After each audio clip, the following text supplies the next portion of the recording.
Boss, ask ko lang, saan po ba magbibilang kapag 1 year ka na dito sa Saudi? Yung dumating ako dito sa Saudi or sa Kiwa na pag-accept? Yan ay galing sa tanong ng isa nating kabayan dito sa Saudi Arabia. So magandang gabi mga kabayan, Pinoy Talks. Sagutin natin tong tanong ng ating kabayan, and maraming nalilito rito and marami rin ang hanggang ngayon is nagtatanong regarding dito sa tanong na ito ni kabayan. Depende yan sa context ng iyong pag-accept pagdating dito sa Saudi. Pero mas ginagamit ng system gaya ng Kiwa, MHRSD, ang start date ng employment contract is sa Kiwa, hindi yung actual arrival mo sa Saudi, kabayan. So may dalawang basehan. Ang arrival date sa Saudi, yun yung stamp and entry date natin. Ito yung physical presence natin sa KSA. So ginagamit minsan sa immigration, sa immigration context, gaya ng visa history, yung ating record. Pero hindi ito ang primary basis pagdating sa labor system. Ang Kiwa contract start date ay importante dahil ito yung official employment start mo sa system. Dito binabase ang length of service, eligibility sa transfer, yung termination, contract duration. Halimbawa nga is yung 1 year or 2 years.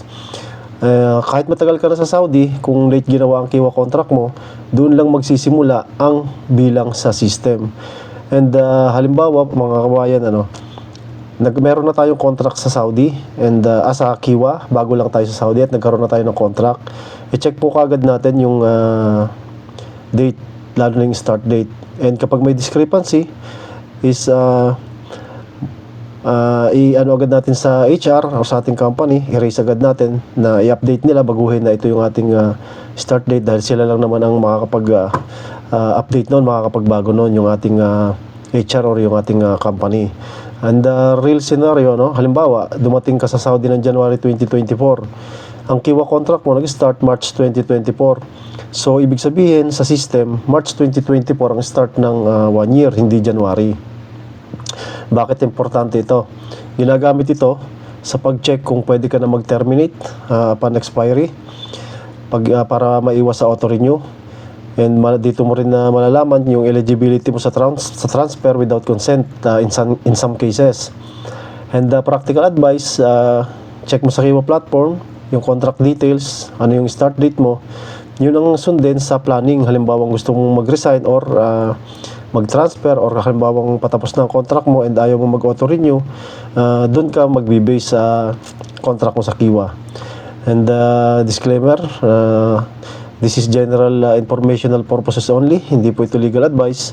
Ang actual outcomes depend on your contract terms at sa official decision ng Saudi authorities.